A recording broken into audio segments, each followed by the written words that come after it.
Get out! Old hags who can't even do housework. My husband and I, who had been living with our eldest son and his wife, were contributing $3,000 to the household every month. But his wife spouted such abusive language at us. We had been subjected to other forms of harassment from her as well. My husband and I were finally deeply angered. We wanted nothing more to do with such a woman, resolved strongly to take our revenge one day. My name is Susie. At 62, I work part-time while also being a homemaker. I live with my same-aged husband, David. David is a serious and kind office worker, so we have a steady income and never had any big fights. We have a son, Lawrence, who is 32 years old. Like his father, Lawrence is a very kind child who has grown up well. After graduating from university, he got a job at a private company and is working earnestly. And 2 years ago, he got married to a woman named Emily, whom he met at the same company. But as it turns out, this Emily was an utterly wicked woman. When we first met Emily, she seemed like a serious and sweet woman. Lawrence also told us, she's diligent at work and she has a good reputation with her superiors. Emily is 6 years younger than Lawrence, and while we were unsure if they could get along well, we thought they would be fine since Lawrence decided to marry her. After their marriage, Lawrence and Emily started living together in a certain apartment. After getting married, Emily said, "I'll take over all the housework for the busy Lawrence," and became a stay-at-home wife. Lawrence seemed to be very grateful for that. "Thanks to Emily doing all the housework, I can focus on the job I love. I'm grateful." My husband and I had no doubt that our son had married a good woman. However, Emily gradually began to reveal her true colors. First, there was a family gathering for the new year where we met Emily. But at first, I didn't recognize that it was Emily. That's because her appearance had drastically changed. The last time I saw her, Emily had black hair and didn't wear heavy makeup. She seemed like a very reserved woman. But now she had transformed into a flashy, pink hair woman. She was wearing noisy bracelets around her wrists and looked very different from the person I had known. My husband, David, and the rest of our relatives were taken aback by Emily's drastic change. At that moment, Lawrence stepped in to mediate. "I'm sorry if we surprised you. I was also shocked when I came home from work one day to find Emily like this. However, she handles all the household chores well, and we have no issues. Besides, Emily is a full-time homemaker. Can we give her a pass?" After hearing that, I felt a sense of relief. Well, if Lawrence is okay with it, then it's fine by me. I was just surprised because Emily looked so different. It's not right to judge people by their appearance, and it's not my place to complain. After I said that, the rest of my family seemed to agree. Later, we all enjoyed drinking together until Emily caused a scene. She got incredibly drunk and started to verbally abuse everyone around her. "Hey, are you defying me? Back in middle school, I once knocked down 3 classmates at once." It seems that she had a bad habit when drunk. She even lashed out at me and David, shouting, "Stop clinging to life unnecessarily, you old nuisances! No one is happy that you're alive." Her words hurt me deeply. There's a line between what's acceptable and what's not, even when drunk. David looked angry, and Lawrence was quite surprised. "Hey, you're going too far, even for a drunken conversation. Apologize," he chided. However, Emily even defied Lawrence. "You dump all the household chores on me, and then you have the nerve to lecture me?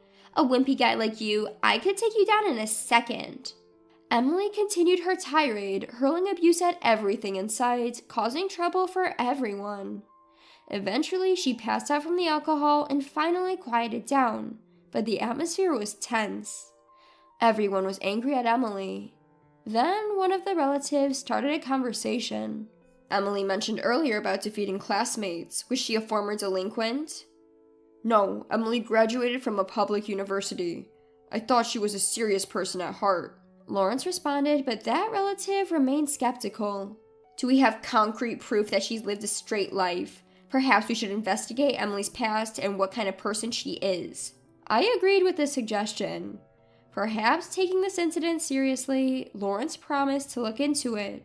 Since Emily had lost her parents and had few connections with her relatives, he hired a private investigator.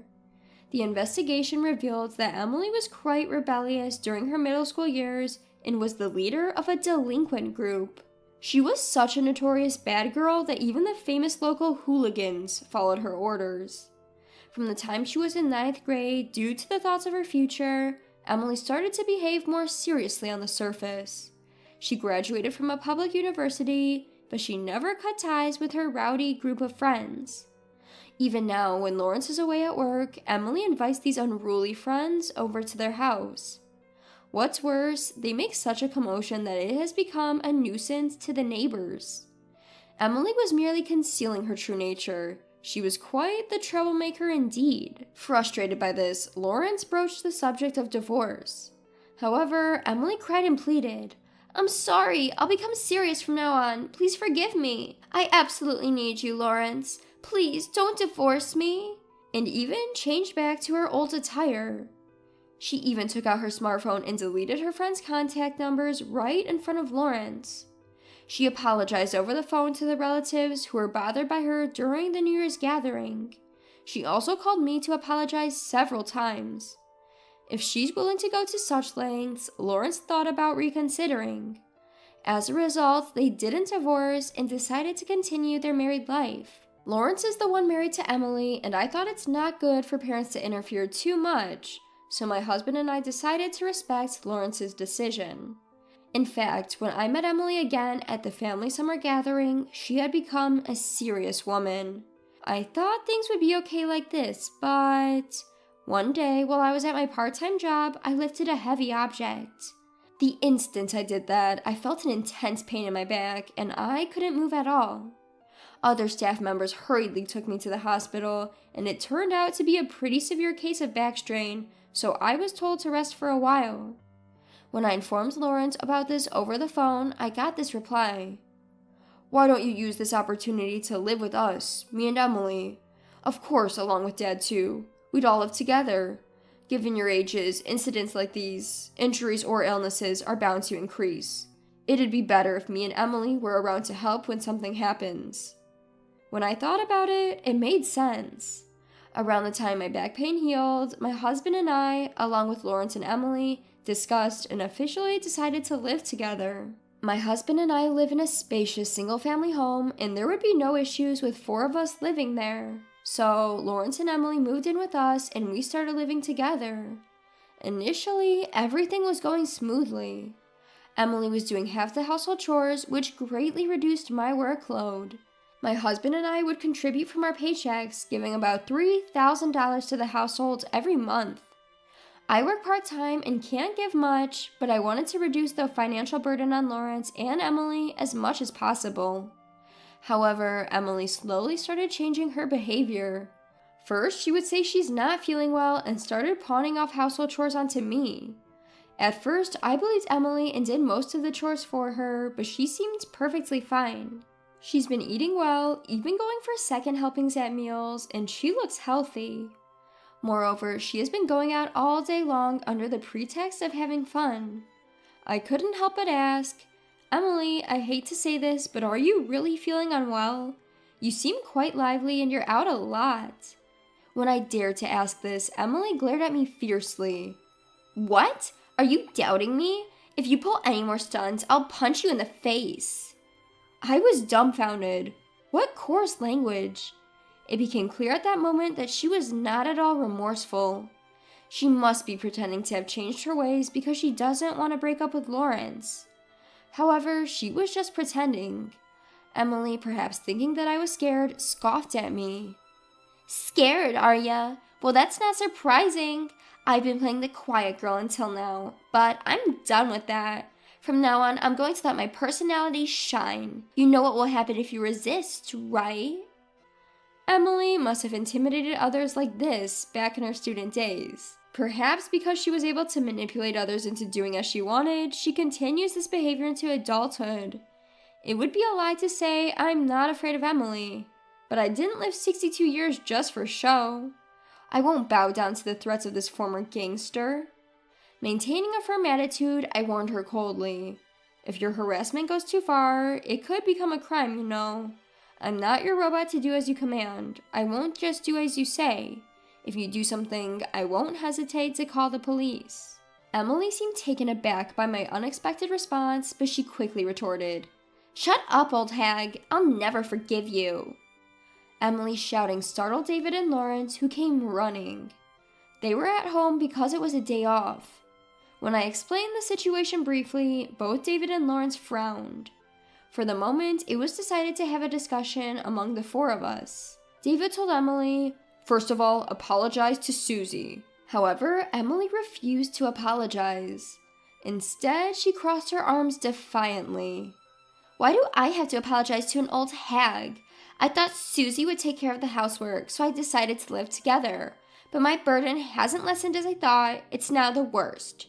What's wrong with getting angry at a useless old hag who only ages?" David, Lawrence, and I were all dumbfounded. How selfish can she be to move in with such motives?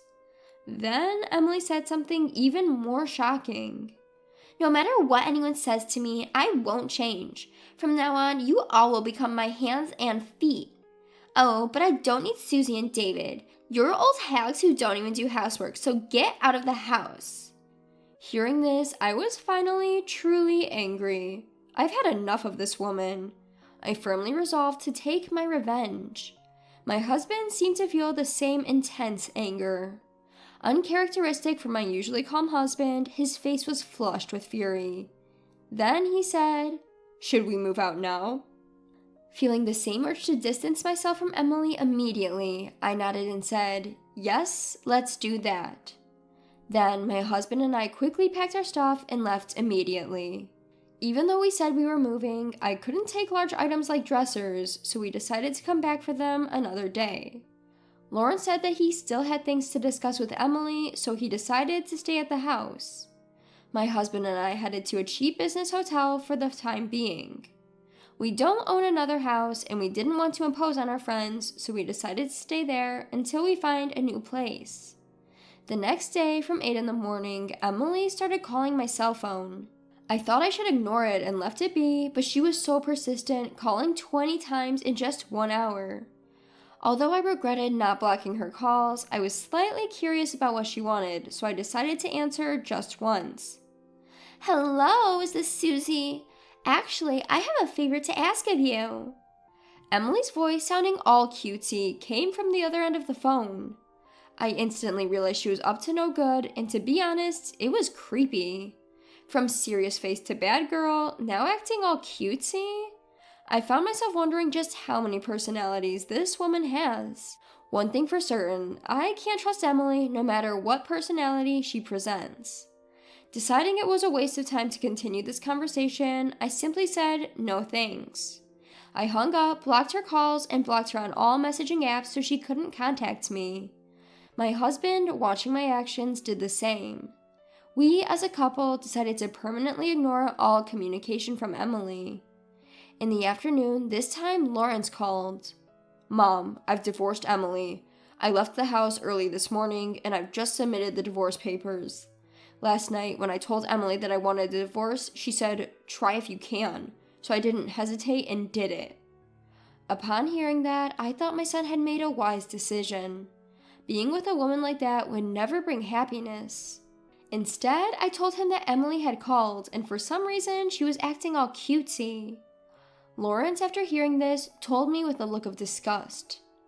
"You know, back in her rebellious phase, Emily would act all cute to make up whenever things get awkward with her boyfriend. She's really dumb if she thinks that kind of childish tactic would work now that we're all adults."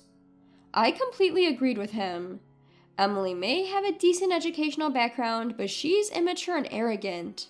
We thought we made the right choice in cutting ties with her, but Lawrence's story didn't end there. "Actually, Emily's been cheating too." "What? Really?" I was genuinely surprised. I couldn't believe that she had the audacity to cheat on top of her already horrendous behavior. "I suspected that Emily's claims about being ill were false. She seemed perfectly healthy and was going out too frequently. I thought she was hiding something else, so I hired a private investigator. Turns out she's been cheating with a guy we don't know. I even have photos as proof. Looking at the photos Lauren sent to my phone, I saw Emily kissing a young man in public. The man had green hair and seemed very flashy. I told Emily that I'd sue her for damages, and I fully intend to. I'm going to claim damages from her affair partner as well. Emily acted all cool when I told her, though. Then, why did she call me, I wonder? Who knows? I think she probably wanted to know where I was after I moved out. Emily never thought I'd actually leave. She thought if she acted tough and intimidating, I'd stay by her side. But now that I'm really gone, I think she panicked and tried to win me over. I sighed. No matter the reason, I would never help a person like that. I wish she could experience loneliness all on her own. Eventually, my husband Lawrence and I found a new apartment. We decided to live there together. We considered forcing Emily out and living in our old house, but it would be too large for Lawrence to live alone after we pass away. Besides, there's a chance it could end up being vacant in the future. Vacant properties can cause various problems, so we thought it would be better to sell it off.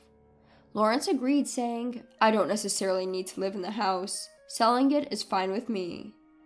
Emily will lose her place to live, but we didn't care about that. We still have a lot of our stuff in the old house, so we decided to go back there with some relatives who offered to help us move. Upon entering the house, there was Emily, wearing a sickeningly smug grin on her face. I realized when I was alone, I really can't handle loneliness. So, wouldn't you all live together again?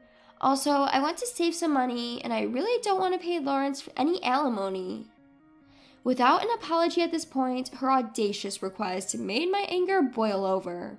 When you make a request, you should do so with some humility. Stop this joking around. No matter how you ask, I won't listen to your pleas. Then my husband David chimed in coldly. We are going to sell this house, so leave as soon as possible, and pay Lawrence the alimony he deserves. I could never love you again. Stop trying to rekindle our relationship. Lawrence echoed. At that, Emily dropped her flirty facade. Lawrence has a stable income, so I thought if we got married, I could relax and become a housewife. But now there's not a shred of ulterior motive. I truly love Lawrence. Of course, I also need you, Susie and David. No matter what she said, our anger, mine, David's, and Lawrence's, wouldn't abate. Rather, it just kindled more rage.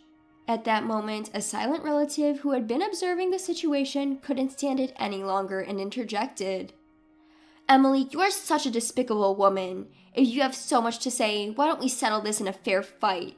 You seem pretty confident about your strength. I'll have you know I competed in a national karate competition. The relative swiftly stepped closer to Emily, staring her down. They radiated an imposing aura. This relative, a person in their 30s, was renowned for their physical strength. The part about competing in a karate competition was true. We had called them in case Emily decided to cause trouble. Even Emily, sensing the threatening vibe, whimpered, No, I don't want to fight. After you move out, never bother Susie and the rest again. You better leave quickly. And before you do, apologize properly, the relative warned in a low voice.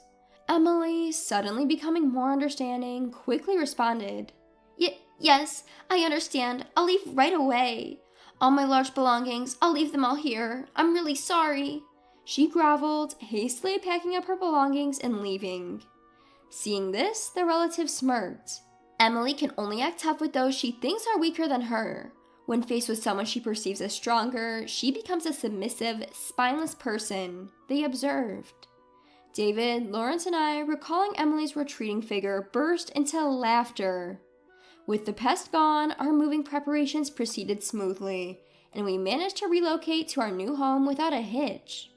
After that, Emily rented an apartment and started living alone. As warned, Lawrence filed a claim for alimony. Perhaps due to the involvement of a lawyer, both Emily and her lover readily paid up. The person she was dealing with was a lawyer, someone who seems to hold significant power, and I suppose that's why she readily agreed. As my relative said, it seems she can't take a stand against someone stronger than herself. Since then, I have had nothing to do with Emily, but I do know what she's been up to. It was reported on the news that she was arrested. Combining the news reports, information I heard from acquaintances, and my own experiences, it seems Emily has led the following kind of life. Firstly, Emily used up most of her savings paying alimony. She planned to remarry the man she cheated with and live off of his income, but he cut off all contact. Left with no other choice, she took a job at a private company, but quickly quit after cursing at her boss. After that, she shamelessly approached me, my husband, and Lawrence at our workplaces asking for money. But the three of us completely ignored her and didn't engage with her at all, so it seems she eventually gave up. She accrued debt and finally ran out of money, and she turned to her old gang for help, but no one seemed willing to lend a hand to the fallen Emily. In a fit of rage, Emily assaulted one of her gang members quite severely and was arrested, ending up in prison. My husband, Lawrence, and I all felt that she got what she deserved. She's been causing trouble since her student days, only caring about maintaining her facade, never showing any remorse. A woman like that, it seems fitting that her place is in prison. I hope she takes this time to reflect on her actions. On the other hand, my husband, Lawrence, and I are living peaceful, everyday lives. The three of us are living happily together, and we're even planning to take a trip on our next long weekend. Moreover, cleaning is much easier in our apartment compared to a detached house, and it's conveniently located near the station. I think we made the right decision moving here. We want to continue enjoying our peaceful life as a family of 3.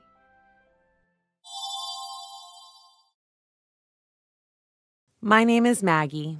I'd been solely focused on my work without any romantic entanglements until the age of 28. Or rather, I realized that I'd become 28 years old without even noticing due to the overwhelming busyness. Some of my junior colleagues started getting married as early as 24 or 25, and deep down, I felt a sense of urgency. I wonder if I'm going to spend the rest of my life at this company. Sure, there are senior colleagues who are older and far more experienced than me, and I can't help but admire them for their impressive professional skills. But it's also true that there's a part of me that strongly believes that I don't want to remain single forever. That's when I met George. George is kind and always prioritizes the places I want to go and the things I want to do during our dates. Having never experienced such kindness from a man before, I was swept off my feet and gladly accepted his proposal. Everyone had a good time at our wedding, huh? Yeah, I managed to get married while I was still in my 20s. What? You were worrying about that? George smiled with his usual calm expression. Come on, I was quite worried. I see. It's tough for women. Men can get married in their 40s and nobody says anything. Indeed, it seems like only women are worried about age. Speaking of women, my father-in-law has a calm personality like George, but my mother-in-law is unexpectedly assertive and strong-willed. We don't have plans to live with them, and we'd probably only go visit them for Thanksgiving and Christmas, but I could tell she wasn't particularly fond of me. I plan to continue working and maintain a dual-income household, even after getting married, but it appears she has reservations about that. My income is slightly higher than George's. He candidly mentioned it to his mother, who then started pushing her old-fashioned values onto me, saying things like, "A woman should focus on the household and support her husband. And men have pride. It's not good for you to work so aggressively." But in this uncertain time when layoffs and cost-cutting measures can happen, I feel the need to save up at least until we have children. George agrees with me on this, but in front of his assertive mother, he's usually overwhelmed. I should probably avoid unnecessary interactions with my mother-in-law, I thought to myself. So, which travel agency are we going with? George's voice caught me off guard. A wedding is a major event in life, but there's another important event that remains, our honeymoon. I can't decide. When it comes to a trip to Europe, different agencies offer various plans. I want to go to this place, but I'm also interested in this agency's French wine tasting tour. I pointed to various spots on a brochure marked with Post-its. I've always had a longing for Europe.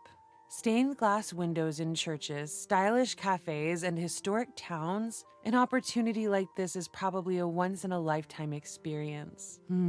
So many choices. You can decide whichever one you want. George, as usual, muttered in a relaxed tone. Okay, I need to make a serious decision. We've been saving up for our future and our children, but we're planning to splurge a bit on this trip. Our honeymoon is probably the only time we can take off from work for so long. Can I sleep on it and decide tomorrow? Sure. It's not often we can go on an overseas trip.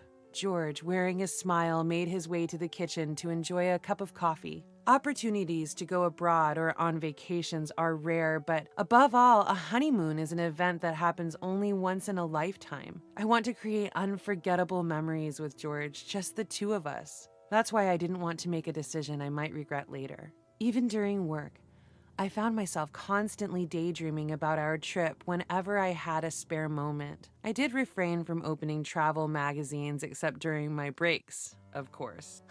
Still haven't decided? Yeah, I was so engrossed that I didn't notice my colleague's presence until she spoke up. Hey, you better hurry up and eat before lunch break ends. Oh, right. It's already this late. Don't most European tours usually have predetermined routes? You know, visiting famous tourist spots in Italy and Rome? That's completely wrong, and Rome is in Italy. My colleague laughed and gave me a teasing look. Must be tough being a happy girl in love. Requesting time off is a whole process, and so I need to choose a travel agency soon. You're quite the contemplative lady, aren't you? I didn't pay much attention to my colleagues' teasing at the time. I was too caught up in planning this milestone in my life. Make sure you do your job responsibly, too, will you? I'm giving you the time off, after all, my boss said, as if seeing right through me. I'm sorry. I wondered if he noticed that I'd been distracted lately. I need to pull myself together. I opened a file on my computer and started working. I need to focus on my job. I've decided to go with this travel agency's tour. Sure, it's great to hear you found a tour that you like. I must have spent over a month, maybe close to 2 months trying to decide. I wonder if there are really people who agonize over a trip for such a long time. I must have caused a lot of trouble for the travel agency.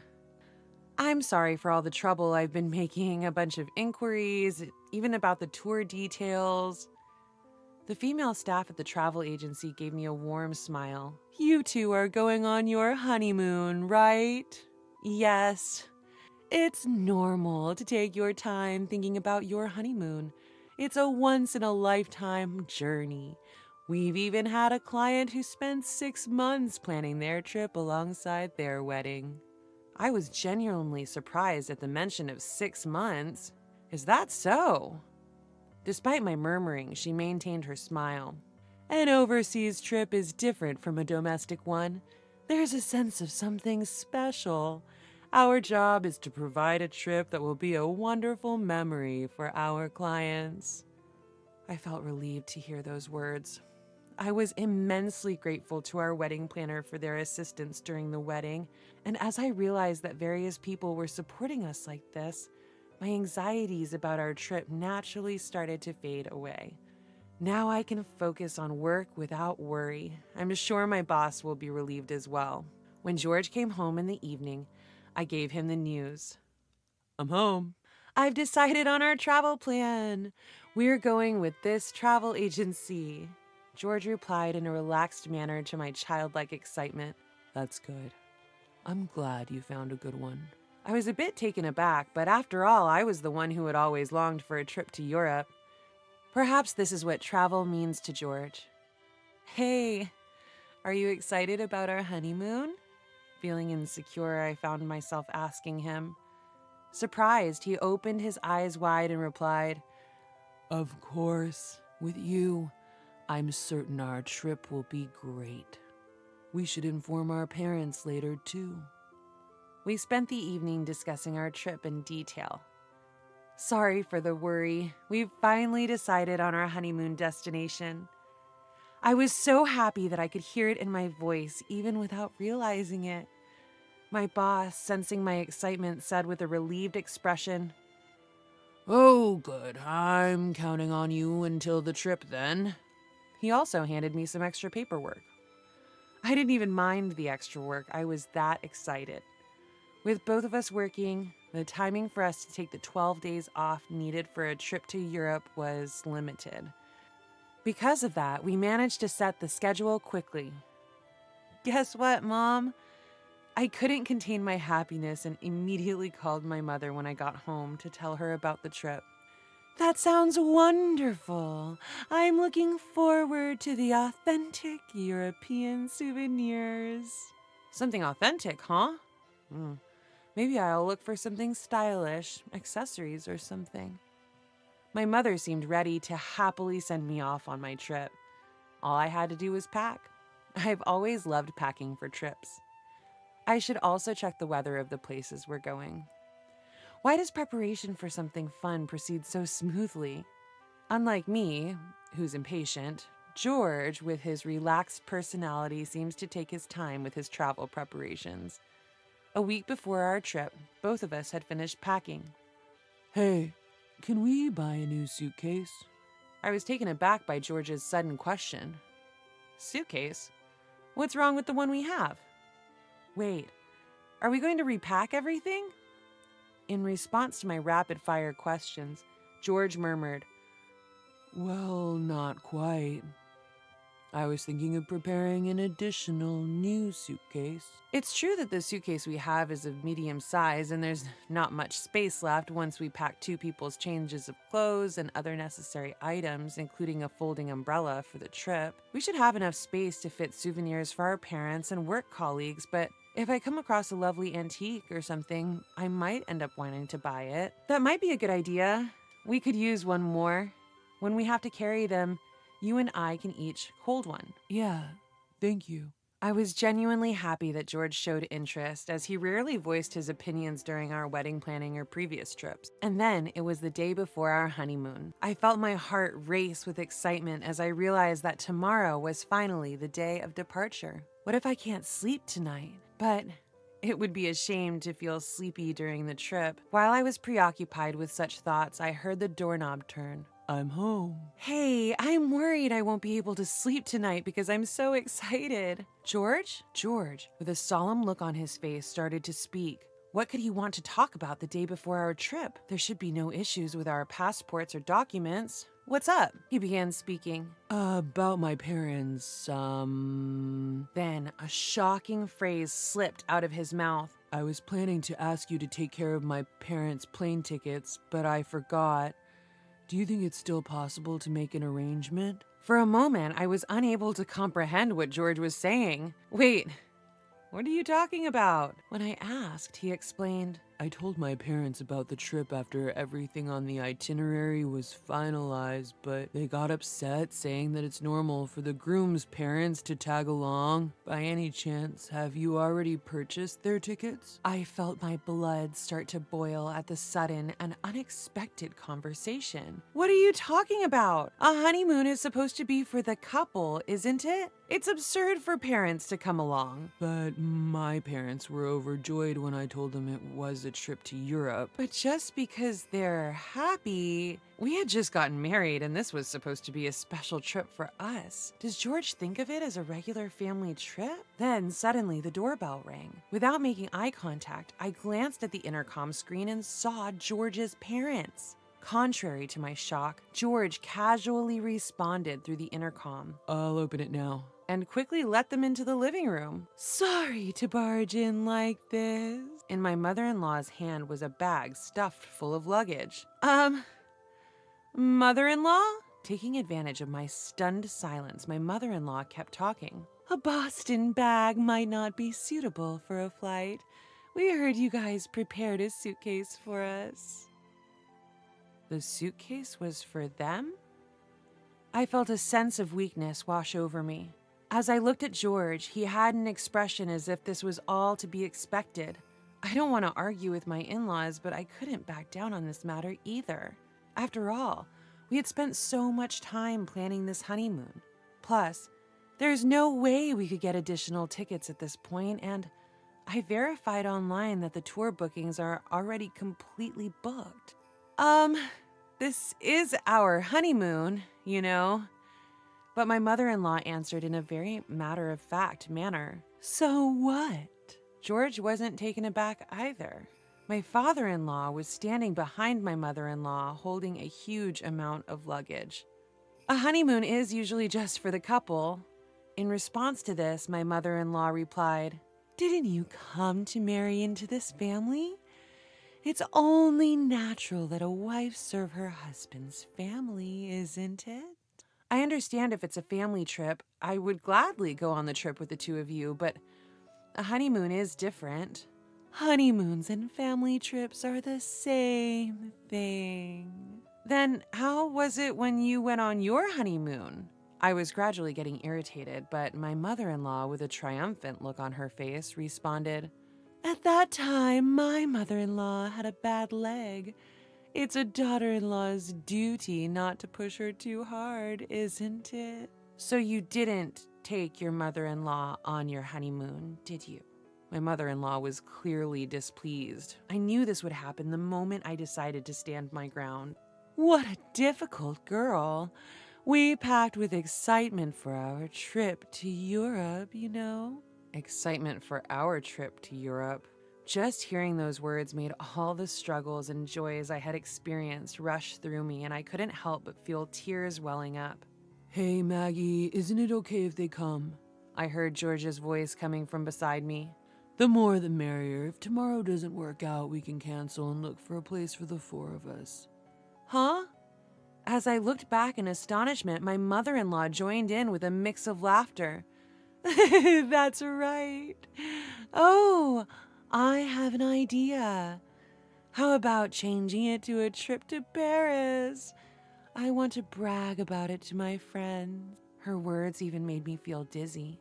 I'm holding back because I have my own pride, but to be honest, I feel like bursting into tears right now. Before I knew it, as if weighed down by my mother-in-law's pressure, I found myself sitting on the floor. Then, from above my head came a totally unexpected sentence. It was from George. "I had no idea you hated my parents so much." Huh? Looking up, I saw him looking down at me with a stunned face. My mother-in-law also chimed in. "That's right. It's terrible." I couldn't stand their voices anymore, and I finally screamed hysterically. "Why am I being treated like the bad one? It's our honeymoon, for heaven's sake. Why are you ruining such an important trip?" George showed no sympathy for my outcry. Of course, he didn't seem to care either. "You've been acting strangely lately." Huh? "Every time you open your mouth, it's all about our honeymoon. You're not being rational." George said this coldly. "Mom, Dad, sorry. Could you go home today? You can leave your stuff here." While saying this, he took his parents to the front door. At the front door, my mother-in-law was making a fuss, but I couldn't hear what she was saying. When he came back after a while, he spoke. "Let's cancel our trip for now. Take a moment to think rationally." I no longer had the energy to respond to those words. At the same time, I noticed that my feelings for my husband were quickly cooling down. He cared more about his parents than about me. I couldn't imagine continuing as a family with him, facing the challenges of life together, knowing that my mother-in-law will always intervene and yet my husband won't stand up for me. I don't see any happiness in sight. I finally managed to call the travel agency just before closing time. I couldn't possibly enjoy going abroad in this state. The staff who helped me when I made up my mind answered the phone, asking several times if I really wanted to cancel. I clearly communicated my intent to cancel. She seemed to sense various things from the sound of my downcast voice. She briefly explained the necessary points, such as the cancellation fees. I no longer had any feelings of disappointment. It was purely procedural matter. Then, several days passed. During the next few days, there was no conversation between George and me. Our last conversation ended with George saying, "We'll resume the conversation when you've had a chance to reconsider." But I don't think I did anything wrong. Neither of us apologized or tried to continue the conversation. It was just before dinner when my husband suddenly put a divorce document on the table. "I'm taking my whole family on this trip. If you don't like it, we're getting a divorce." George said it with a frustrated attitude. Strangely enough, I accepted this as George's answer without much hesitation. I responded right away. "Understood. We'll get divorced." "What?" The one who was surprised was George. "Are you serious, divorcing over just a trip?" "You're the one who brought the divorce papers." I occasionally glanced up at George's face as I carefully filled out the divorce papers, making sure there were no mistakes. People might think it's just over a honeymoon, but this man doesn't cherish what's important to me. He won't protect me when it matters. Could I spend my life with such a man? He should go on the trip with his parents if he wants to. I don't need a bleak future. George, unable to back down now, also filled out the form with shaking hands. "I'll bring this to the family court tomorrow." I said this as I took the divorce papers from George's hands. A tiny voice saying, "Oh," slipped from George. He may actually be regretting this, but I've made up my mind. This is how our divorce was finalized. Of course, my parents were surprised when I told them about the divorce. My mom suggested that I reconsider, but when I told her about the honeymoon and my former in-laws, she seemed dumbfounded and said cheerfully, "It's a good thing you cut ties with that weird family." I do regret that I caused trouble for my parents and our wedding guests. My colleague who used to tease me as the troubled maiden seemed a bit uncomfortable for a while, but when I said it was the right choice to break up with a grown man who's still dependent on his mother, she seemed to get back to her usual self. On the other hand, it seems that George vented about me being heartless to his colleagues at work. He intended to highlight my lack of common sense, but instead his own absurdity was exposed and quickly spread within his company. He seemed to receive a lot of criticism from his female colleagues in particular, and apparently became known as a mama's boy. He himself was shocked by the gap between societal norms and his family's way of thinking, which led him to make a series of significant mistakes at work. George, who was previously regarded as a laid-back employee, has now transformed into an incompetent and irrational employee. According to a mutual friend, it seems he is going to be transferred to a small branch office in Nebraska, but the situation there is quite severe, and it's obvious that he, who was sheltered and raised by his mother, will eventually quit. By the way, since he suggested the cancellation of our trip, of course I had him pay the cancellation fee in full. I've dealt with a lot, but I'm still a bit hurt. When I let out a sigh without thinking, I made eye contact with a senior colleague passing by. I was taken aback, but she looked at me and said, "Solo trips aren't so bad, you know?" She is very competent at her job, but she always seemed a bit distant, and we didn't have much of a private relationship. I was a bit surprised when she suddenly started talking to me. "A single life isn't bad either, huh? I'm actually divorced." She flashed a charming smile as she spoke. There was no trace of tragedy in her smile. Rather, it looked refreshing. "Really? I had no idea. You see me as someone fully dedicated to work, right? In the past, I was desperately trying to become the perfect wife. I kept pushing myself beyond my limits, constantly restraining myself. I didn't know she had such a past. Until now, I thought I was only interested in work, and she always seemed perfect in my eyes. I was pushing myself too hard. At that time, a bunch of my colleagues got married and quit their jobs all at once, and I guess I was in a rush to get married too. I felt the same way, I found myself saying naturally. When I save up some money, I go on solo trips. You know, being alone can be quite nice." "Is that so?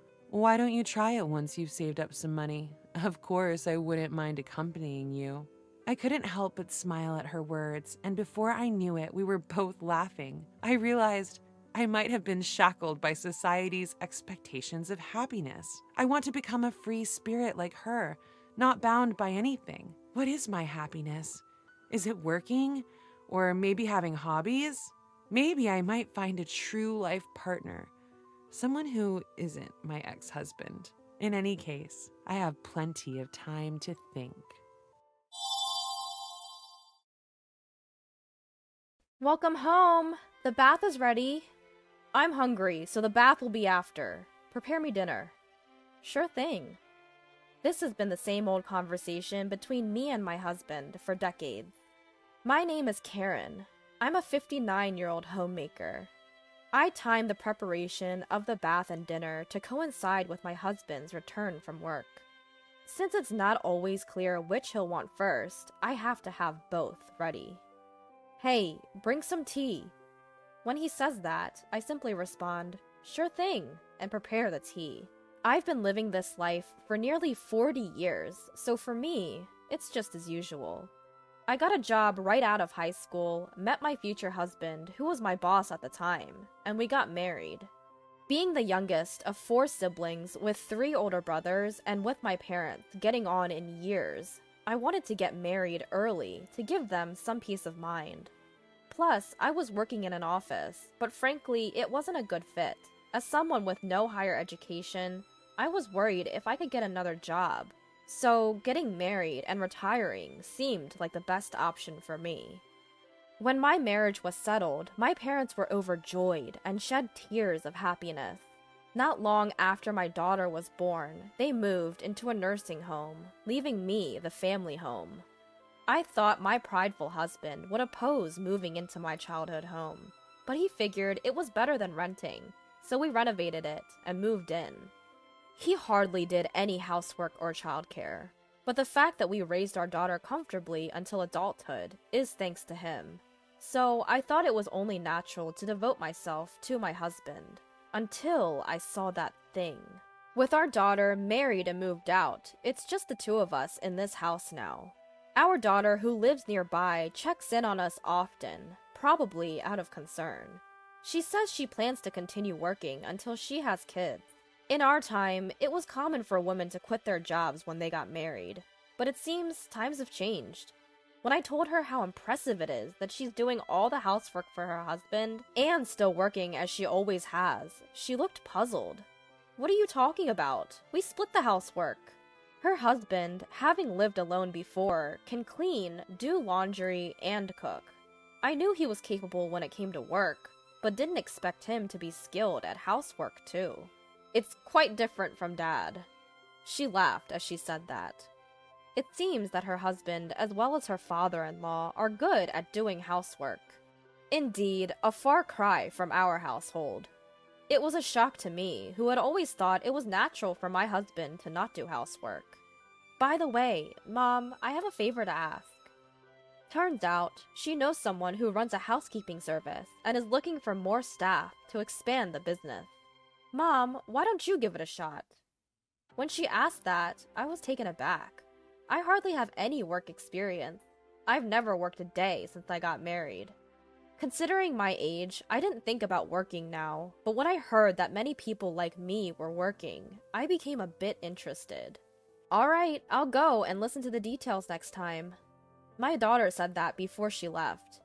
That night, when my husband came home, I told him about my daughter's visit and the home help service job. He looked at me incredulously and said, "You can't possibly go to work."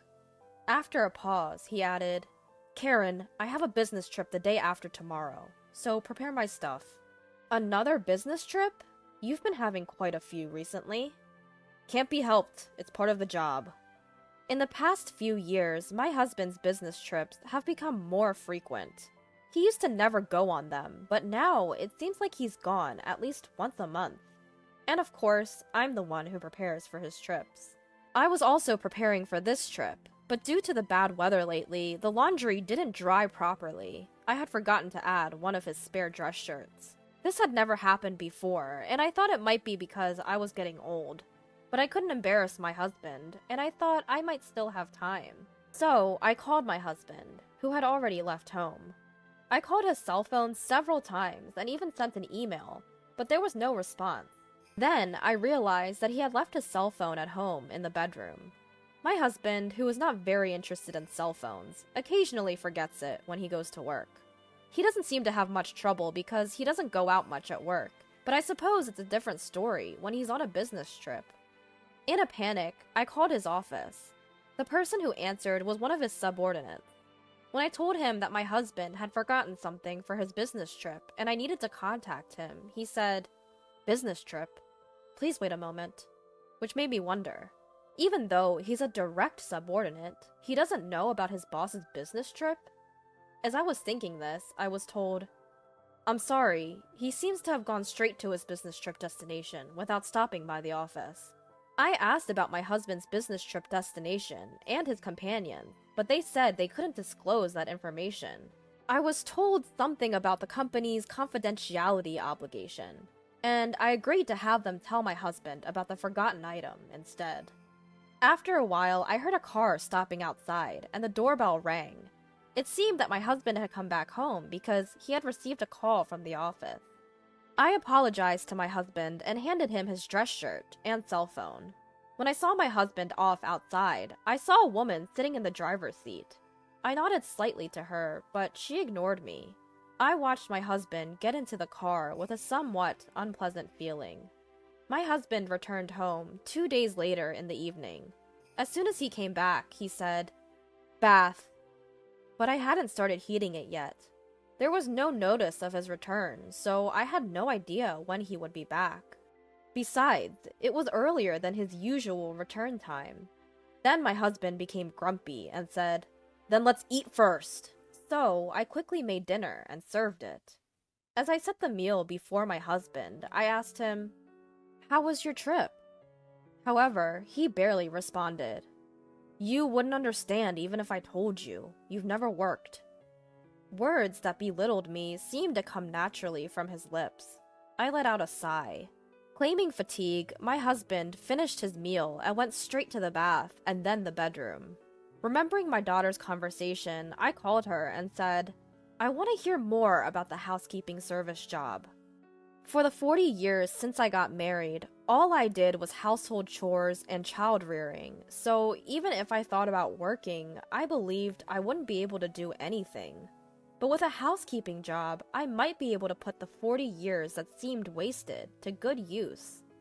With my daughter out of the house and my time alone at home increasing, I also wanted to have a bit more interaction with people, so I decided to give the housekeeping job a shot. My husband was against it, but I obtained his approval by ensuring that I wouldn't be out of the house when he's home, and that I would continue to keep the house clean as usual. Once I started working, it felt refreshing to be able to earn money and receive appreciation for doing housework. My daughter used to thank me occasionally, but ever since it became just the two of us, my husband has never said a word of thanks. When he comes home, all he asks for is bath or dinner. And when he's relaxing, just tea. For the first time, I started to resent him. In the past, we used to have more conversations, but at some point, I realized deep down that I was being treated like a housemaid. Once I got used to the job, I was assigned a new client. A woman living alone, she seemed to be slightly younger than me. When I visited the woman's apartment, I felt I had seen her somewhere, but I couldn't remember. The woman left the house after giving me instructions, saying she had work to do. Her room was in chaos due to her busy schedule, so I started by tidying up. As I was cleaning, a photo caught my eye. I couldn't believe what I was seeing. The woman who had hired me was in the photo with my husband. That's when I realized that this woman was the driver when my husband had stopped by the house because he forgot something on his business trip. I couldn't take this photo home, so for now, I decided to keep it to myself. With mixed feelings, I finished my job for the day. That night, as soon as my husband came home, he said, "I have a trip tomorrow, so hurry up and prepare for it." "Another trip?" I asked, to which my husband, who seemed grumpy, said, "I can't help it, it's my job. Unlike you, who just get paid for housework, I have a tough job." Is he so determined to look down on me? My resentment towards my husband grew. On the day my husband left for his trip, I steeled myself and entered his room. I had never imagined the day would come when I would suspect my husband of infidelity. And I guess my husband thought the same, because I found evidence of his infidelity quite easily. He had the same photo that I had seen in that woman's house. Inside his drawer, there were numerous photos, and I discovered letters from his mistress. Letters that read things like, "My wife is just a housekeeper. I'm so happy when you tell me you love me." Her name was on them. It confirmed his infidelity. I hastily consulted my daughter. Luckily, it was her day off, and she said she would come immediately. When I told her everything, my daughter was even angrier than me. "What do you want to do, Mom?" she asked. For the first time, I realized I had a choice. So I told my daughter that I wanted to get a divorce. Even though all I know is housekeeping, the fact that my husband called me a mere housekeeper ignited my anger more than it brought me sadness. I was betrayed by the husband I had devoted myself to. With that in mind, I wanted to be away from him as quickly as possible. My daughter offered that if I felt that way, I could move out and live with her. But I felt guilty about involving her husband, and above all, I own this house. I didn't want to leave my husband in this house. But I thought moving out might speed up the divorce, so I started to prepare to move and rent an apartment. My daughter found a lawyer, and I seriously started to take steps toward the divorce. A week later, I consulted with a lawyer, gathered the evidence, and wrote the divorce papers. I brought it up to my husband when he came home. "I want a divorce," I said. He scoffed. "Out of the blue? What will you do after the divorce? You've barely worked a day in your life. You think you can survive on your own?" His words hurt, and holding back tears, I replied, "Even so, it's better than living with someone who's cheating on me." He laughed. "Cheating? What are you talking about? That's not cheating. She's my lover. In other words, she's the main one and you're just the housekeeper. You didn't notice for over 10 years and now you suddenly care? If you hadn't noticed, you could have lived here without a care in the world as a housekeeper. What a pity." He didn't even deny the affair. Was he really this terrible of a person? When I presented him with the divorce papers, he snatched them, filled them out without hesitation, and shoved them back at me. "I'm ready for a divorce anytime. I'll give you until tomorrow. If you're getting a divorce, leave this house," he said and went to the bathroom. The next morning, for the first time in decades, I broke my routine. I didn't prepare breakfast or lunch for my husband, nor did I wake him up. I left the house early in the morning. He usually wakes up at 7. I left before that and went to a local diner. How refreshing it was, taking breakfast in a sparsely populated diner. The scene before me was so extraordinary, it felt somewhat beautiful. After a while, my cell phone started ringing several times. It was from my husband. Not the type to text, he usually prefers to call. Chances are, if I answer, he'll just end up berating me. Ignoring him, I turned off my phone. After relaxing at the diner, I went to the local office. As soon as the office opened, I filed the divorce papers. While my husband was at work, I decided to go home and pack up my stuff. But surprisingly, my husband was still at home. "Where the hell have you been? It's your fault I'm late. I can't go to work now, so I've said I gotta go to the hospital and take the day off." Well, it's not surprising a man who's never woken up by himself can't do it now. But taking the day off work, just like that, what an idea.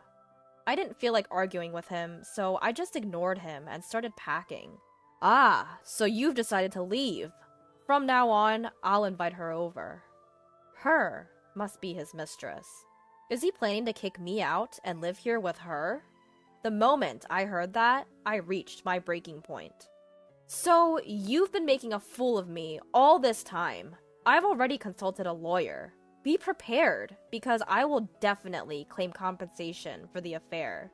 At this, my husband just laughed. "A lawyer? I can hire a competent one anytime. You don't stand a chance." I was so frustrated being ridiculed like this, I was about to respond. Suddenly, my husband clutched his stomach and crouched down in pain. I wondered what was wrong, but it seemed like he was really in pain.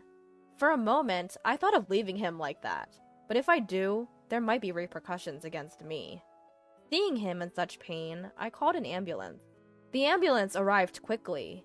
I answered their questions and watched over my husband. It was decided that he would be transported to the hospital. One of the paramedics looked at me and said, "Ma'am, you should get ready too." But I responded firmly, "I can't. We're strangers now." The paramedic looked puzzled, but perhaps sensing something, they transported my husband without me accompanying him. At that moment, my husband's face was pathetically funny. When I contacted my daughter, she agreed to go to the hospital. It seems my husband will be hospitalized for a while. I only heard that his life was not in danger, but didn't ask for more details. After all, he's a stranger to me now. It'd be a problem if I develop unwanted feelings. I told my daughter, and she understood. While continuing to pack, I found another photo of my husband with his mistress. Shockingly, it was hidden in the living room drawer. In that drawer were our wedding rings, and I couldn't tell if my husband had intentionally left it there or not. But realizing I hadn't noticed it until now, I felt something was wrong with me. At the same time, anger bubbled up within me again. I thought about leaving this house, but I wasn't going to let it end with me just walking away. My husband wasn't around, and I saw this as an opportunity to act. I moved all his belongings to a rented storage unit. Half a month later, when I started living in a new apartment and finished my work for the day, I found my phone filled with missed calls from my husband. As I was about to drop my phone in surprise, another call came through. I reluctantly pressed the answer button. "Hey, where are you right now? Why can't I get into the house?" My husband's voice echoed. It seemed he had been discharged from the hospital and had returned home. I laughed. "Congratulations on your discharge. That's no longer your home, so why don't you go to your mistress's place?" "What do you mean?" he shouted, but I didn't back down. "I sold the house. You seem to be mistaken, but the house was in my name. I can do whatever I want with my belongings, and it's none of your business. Besides, I've graduated from being your housekeeper. We're already divorced, so do whatever you please." Divorce? He must have forgotten about signing the divorce papers half a month ago, or maybe he thought I wouldn't really go through with it. He seemed bewildered, but I hung up. Later, I claimed damages through a lawyer from both my ex-husband and his mistress. My ex-husband had boasted he could easily hire a competent lawyer, but given the evidence and duration of the affair, no lawyer was willing to take a losing case. Thus, I was able to secure a significant sum of money. From what my daughter heard from my ex-husband, his affair was apparently well known within his company, which made sense considering the reactions I got when I called his workplace. In reality, he wasn't on business trips, but vacationing with his mistress. But once the divorce was finalized, my ex-husband became the butt of jokes at his office for being left by his wife and having his house sold off. Apparently, he felt quite uncomfortable. His colleagues and subordinates were heartless. Furthermore, when he went to his mistress's place and she was also asked to pay damages, she complained that this wasn't what she signed up for and left him. How could she say such a thing after getting involved with a married man? My daughter, unable to forgive her father's infidelity, cut off all contact with him afterwards, so I don't know what happened to him. Given his high pride, he might not be able to stand being laughed at work and might have quit the job. He might have moved back to his hometown, which is far away from here. I thought I was powerless. But once housework became my job, I realized the time I'd spent wasn't wasted, and now I'm living a fulfilling life.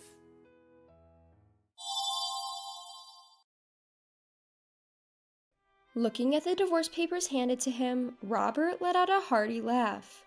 "Sounds good. I'll grant you the divorce. You, with no income to live on, will come crawling back to me in no time, haha." "Who's the one without a source of income here?" "Huh?" My foolish husband is under the impression that I'm leaving him without any plan for myself, not even aware of the big trap I've set up for him. My name is Emma. I live with my husband, Robert. Raised and surrounded by his mother and 2 older sisters, Robert has had that youngest sibling trait, good at having people spoil him. On the other hand, me being the oldest sibling, through and through, I'm the kind of person who handles everything on my own. At work, I'm seen as someone to look up to, and Robert, who is the same age as me, has increasingly come to rely on me in his work. Emma, my PC froze. Oh dear, did you save your data properly? Oh, I forgot.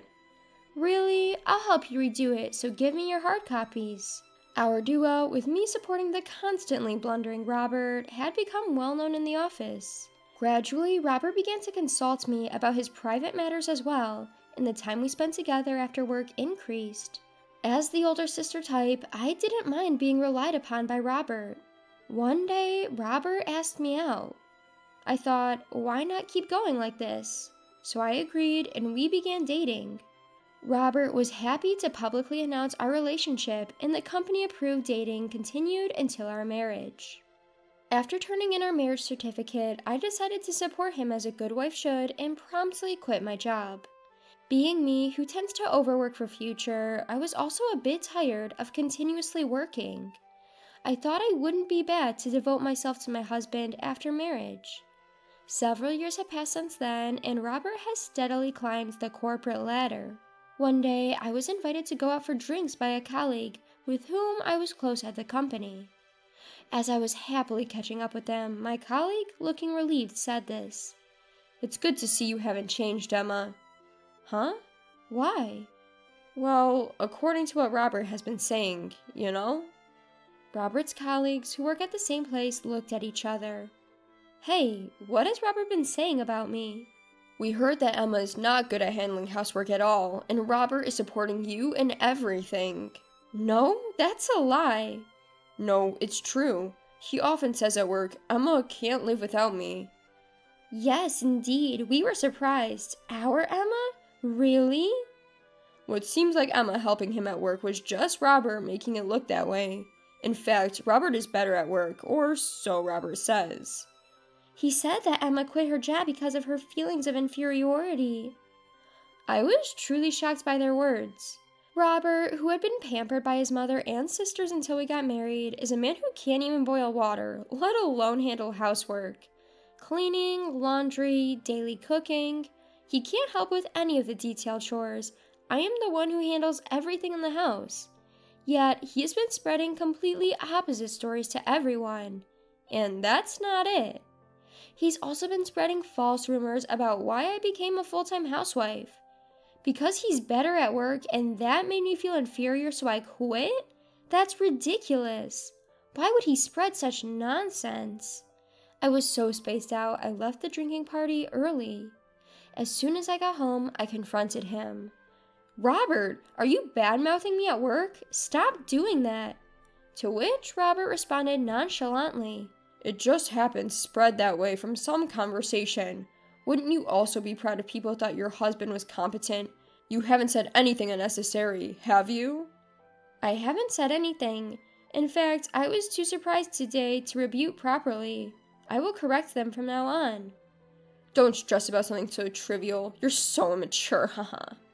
Stop worrying, says Robert, but it's not pleasant to be badmouthed behind your back. Robert doesn't seem to get it, but if I tell him clear to stop it, he probably won't spread such nonsense again. However, I was to learn later that my thinking was naive. According to my colleague, the situation seemed to have gotten worse. Since then, Robert has been even more aggressive in portraying me as a lousy housewife. Probably to prevent me from exposing his lies, he had spread even worse rumors about me.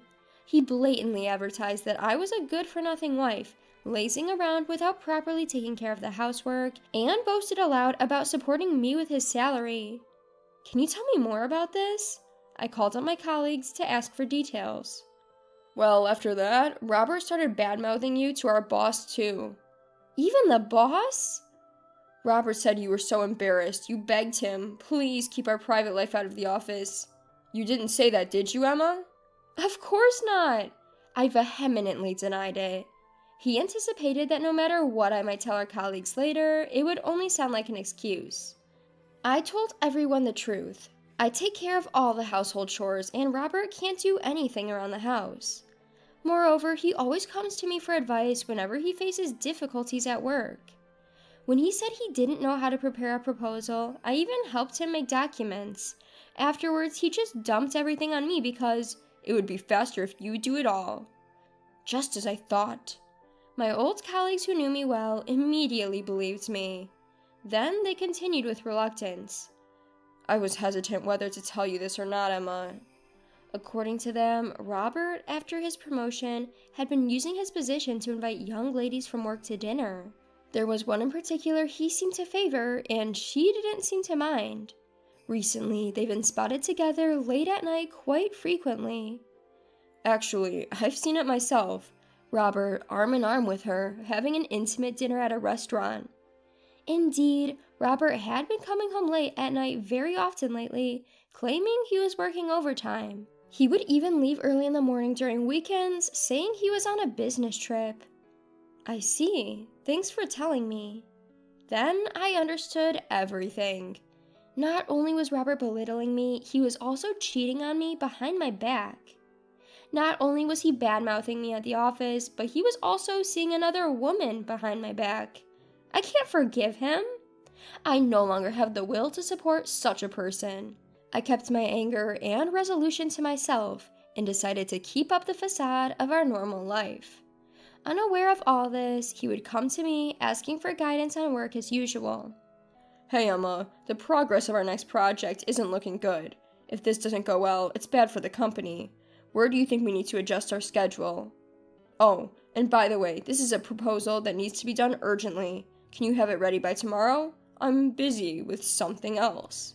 Despite his situation, I calmly advised him and created the proposal. During this time, Robert repeatedly worked overtime, saying, I have to work late, and often not returning home until morning. It was when the preparation for the project was fully completed that I presented him with divorce papers. I can't go on with you anymore. Please, let's break up. Upon hearing this, Robert burst into laughter. Divorce? What can you, without an income, do on your own? I'll find a job. Who would hire you now, after you've been a stay-at-home wife for years? A part-time job that would earn you some pocket money is the only sort of jobs you'll land at best. Still, I don't want to be with you anymore. I don't want to breathe the same air as someone who's as unfaithful as you. As soon as the subject of his infidelity came up, he was taken aback and raised his voice. What are you talking about? An affair? You're just imagining things, right? Do you have proof? When I remained silent, Robert laughed with a sense of triumph. Humph, you're jumping to conclusions without any proof. Since you're the one who brought up the divorce, you're the one who should leave this house. When he took the divorce papers, he forcefully kicked me out of the house. But I was planning on leaving in the first place anyway. I picked up my luggage I had packed in advance and left the house. As I was leaving, I could hear Robert's mocking words. You, without any basic living arrangements, will surely come back soon. Don't come begging later. However, it was Robert who came begging the next day. Emma, what's going on? The document from the other day was a mess. The schedule I reworked according to your suggestions was full of vacancies. Even after discovering his infidelity, I continued to make documents for him. However, the difference was in their content. I instructed him to build a schedule based on what I knew would not work. And I also deliberately made bogus suggestions for his proposals as well. It was clearly a mess of poor scheduling and proposal, but Robert submitted them as is without checking. Obviously, the project was a huge failure. Robert's reputation in the company fell dramatically. Having lost trust within the company, Robert was demoted. Feeling dissatisfied with the demotion, he protested to his superiors. He was trying to appeal that the mistake wasn't his decision, but his wife's. Naturally, this just made Robert's position worse. It was a major issue that he didn't make decisions about company matters himself, but left them to his wife. It appears that the higher-ups took him discussing company business with an outsider, even if it was his wife, more seriously than the mistake itself. I noticed your work became accurate and quick after you got married. So, have you been getting advice from your wife all this time, like this incident? No, this was the only time my wife helped me. There was no point in defending himself at this point. There was no way he could make anyone believe him. His incompetence, his inability to do anything by himself was now clear to his boss. He contacted me numerous times after that, but I ignored all of them because it was only bothersome. Then, one day, a lawyer claiming to have been hired by him paid me a visit.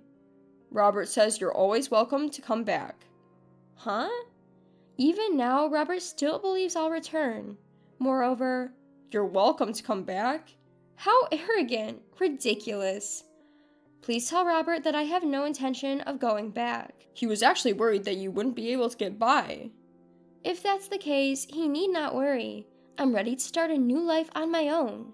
I believe it's Robert who's suffering without any source of income now. Saying that, I sent the lawyer away. A few days later, my former boss contacted me when he found out that all of Robert's work was actually my achievement. Emma, would you consider coming back to us? Come back, but I've been out of work for a while. You haven't been out of work at all. You've been doing your husband's job all this time. I do like my job, but working in the same place as my ex-husband is a bit... indeed. Then the boss negotiated with the higher-ups to arrange for me and Robert not to be in the same department. A few days later, the boss called me again. Emma, you don't need to worry about anything anymore. It turned out that it was Robert who was transferred, not me. He had now been deemed as a problem since the incident, and there had been talks of transferring him from the start. He was deemed unfit for such a crucial department in the company. A week after I sent the lawyer away, I received a call from Robert. Emma, help me. I've been transferred. It seems the authorities had given him the notice, but he hasn't heard anything about me. Where to? To my question, he exclaimed, Some godforsaken place I've never heard of. A department where I won't be handling any crucial tasks of the company. I can't even dream of promotion. It's like being exiled. Well, isn't that perfect for you? You can't make decisions on your own, and you leave everything to others.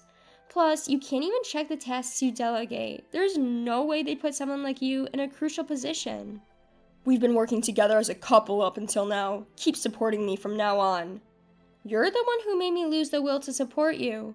If you hadn't betrayed me, I intended to keep supporting you from behind the scenes.